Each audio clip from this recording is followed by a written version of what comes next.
What's up guys? My name is Brandon. Welcome to Quick Flicks. Today, we are beginning Edgar Wright's Cornetto trilogy, starting off by once again covering Shaun of the Dead, directed by Edgar Wright himself, releasing in 2004. Wright is widely known for his work creating the TV show Spaced, the recently released Last Night in Soho, and of course, the Cornetto trilogy. Yes, named after the Italian ice cream cone, which is comprised of Shaun of the Dead, Hot Fuzz, and The World's End, all starring Wright's longtime friends, Simon Pegg and Nick Frost. These are definitely going to be some fun ones, so let's stop wasting time and begin the trilogy with the red ice cream flavor, Shaun of the Dead.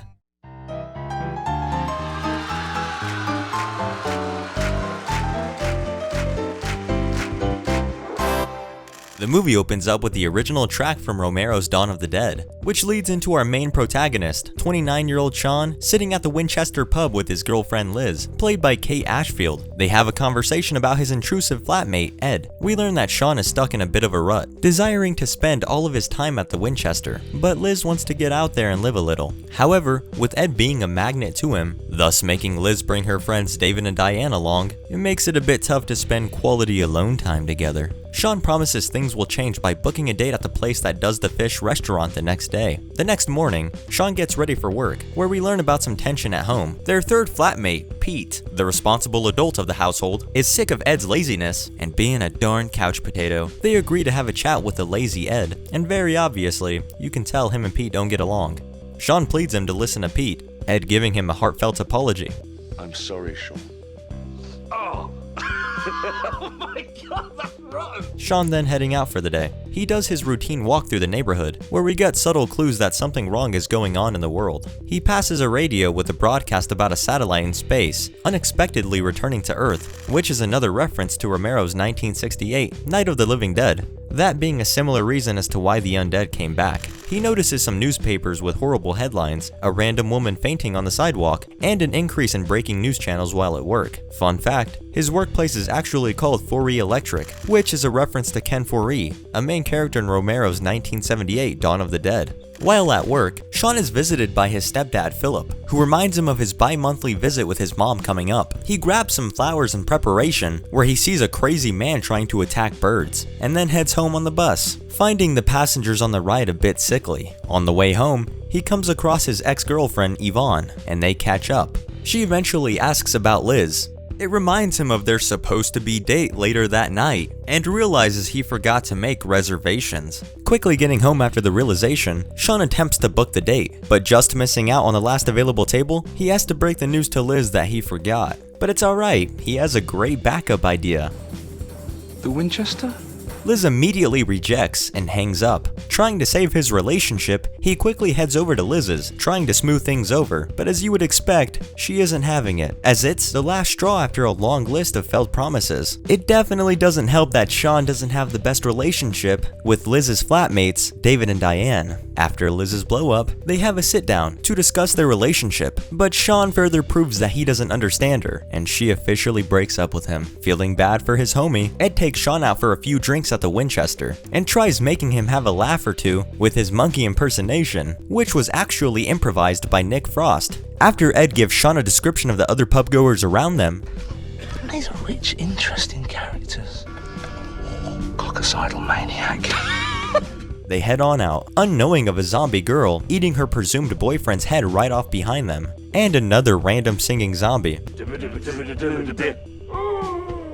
Keeping the fun going, they blare some hip-hop bebop by Man Parrish. This wakes up Pete, infuriating him, and proceeding to toss out the record. That was the second album I ever bought! Trying to get some sleep, and feeling under the weather due to a bite from some random crackhead on his way home from work, Pete lays into them. Shaun takes it to heart, and writes some objectives to complete the next day, and sort his life out. The next morning, Shaun awakes and heads to the shop, with noticeable changes in the environment, and zombies everywhere, but he's too focused on fixing his life to ever notice. He gets back home, having a sit down and watching the news. This is a great example of Edgar Wright's storytelling, having multiple channels tell the current zombie problem going on in society. Serious relentless attacks on people who are literally being eaten alive. Ed informs Shaun that there's a girl in the garden. They go out to see what the dealio is and presume that she's just drunk due to her odd behavior. However, she comes on a bit too strong after a while, resulting in Shaun pushing her away. She trips and falls onto a metal pole. They freak out for a moment, thinking they just killed somebody, but she slowly gets back up, baffling the two. Seeing another zombie entering the backyard, they decide it's time to head inside. They have a sit down and watch the news for more information. They learn that in order to kill these things, they need to remove the head or destroy the brain. This is a perfect time to practice, as a zombie sneaks in through the front door. After pillows and magazines failing to kill it, Ed puts it down with a glass ashtray. They decide to put these skills to work and take out the backyard intruders. They first use dishes, but to no avail. They then resort to records, getting a few good hits in, but not quite doing the trick. Shaun then breaks through the locked shed door, the two getting their iconic weapons, a cricket bat and shovel. They slaughter these fools and head back inside to try and get in contact with Liz. Shaun's mom Barbara picks up instead, informing him that his stepdad Philip has been bitten. They quickly form a plan to pick her up, killing Philip in the process, then going to get Liz. After a few faulty ideas, they finally decide on heading to the Winchester for sanctuary. Before the two leave, Shaun has to do a wee. In the bathroom, he finds a zombified Pete and quickly leaves, hurrying Ed out the door and skedaddling on out of there. They cruise down the streets, seeing all the mayhem happening around them. They finally arrive at Barbara's house. However, their plan quickly falls apart when Shaun finds out that Philip hasn't even turned yet. And Ed also wrecked the car while waiting outside for them, just so he could drive Philip's classic Jaguar. When Shaun turns to inform his mom that they must take Philip's car, Philip gets blindsided and bitten by Zed. Shaun knocks that fool back, getting everyone in the car. They quickly head to Liz's, Shaun getting out and whacking a few Z's on the way. Due to the main door being crowded with too many Zeds, he climbs up to their window and shambles on in. He informs them of the plan to hold up in the Winchester, but finds them unwilling to go, as they already find their home pretty safe. But after some sweet convincing, he gets them on board and they head on out, hitting a few zombies on the way back to the Jag. They all cram into the car and leave, when Philip has a heart-to-heart with Shaun. I just wanted you to be strong and not give up because you lost your dad. Then dying, but he's not dead for long. He quickly turns, forcing the group to abandon the Jag.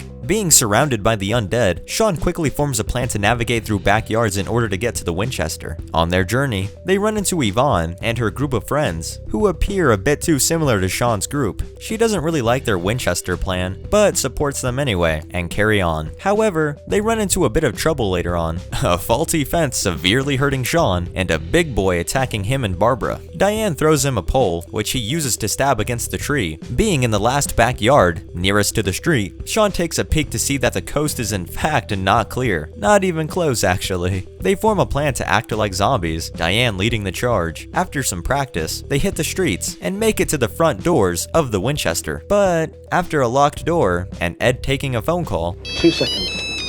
Hey, Noodle. You alright, mate? Yeah, man, I can't really talk now.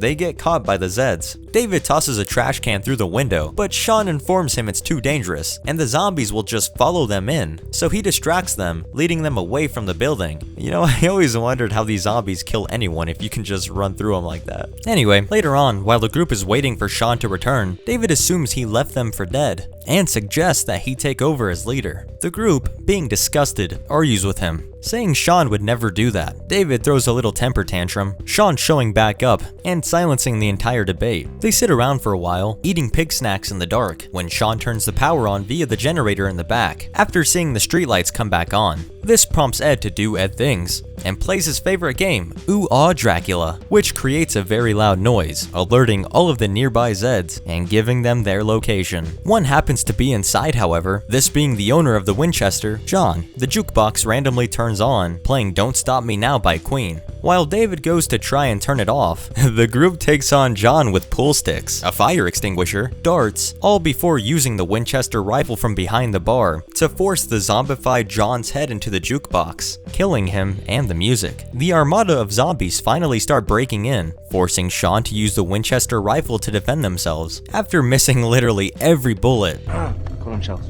but finally landing one. I guess that's enough to start boarding up the windows again? While they work on that, Shaun tends to his mom, who Liz seems to be worried about. He checks her wrist, finding a bite from that big boy in the backyard earlier. Taking no chances, David prepares to shoot her, but Shaun don't like this, and this creates a massive dispute between the group, all threatening to kill each other. We find out that David has always had it out for Shaun, all because he himself has always liked Liz, and just used Diane to get closer to her. Liz breaks up the fight before anything gets out of hand, and David comes to the conclusion that Shaun himself should put Barbara down, and after finally killing her, Shaun punches David. David immediately grabs the gun and pulls the trigger, but luckily, it's all out of bullets. Come on, Charles. He quickly gets up and threatens to leave the pub, but Diane gives him a strong talking to. He quickly realizes that he's in the wrong and begins to apologize to Shaun when the window behind him breaks and the Zeds pull him out, tearing off all of his limbs. Diane goes a bit cray and opens the door trying to save him, but just gets lost in the crowd and lets them all in. Fun fact, Diane actually doesn't die here. Although we never see her again in the film, it's revealed in the special features that she actually survives by hiding in a tree. That foxy Diane. As the Winchester gets overrun, zombified Pete shows up to the party. Ed grabs him in a headlock, leaving him vulnerable from behind, ultimately leading to him getting bitten all over the place. Aw,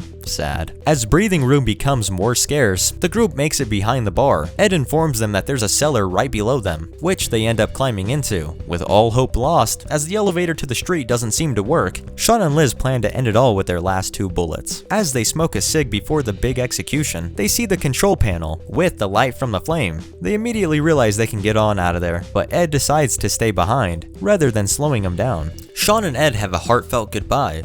Oh, God. That's not funny. Stop doing them when you stop laughing. I'm not laughing.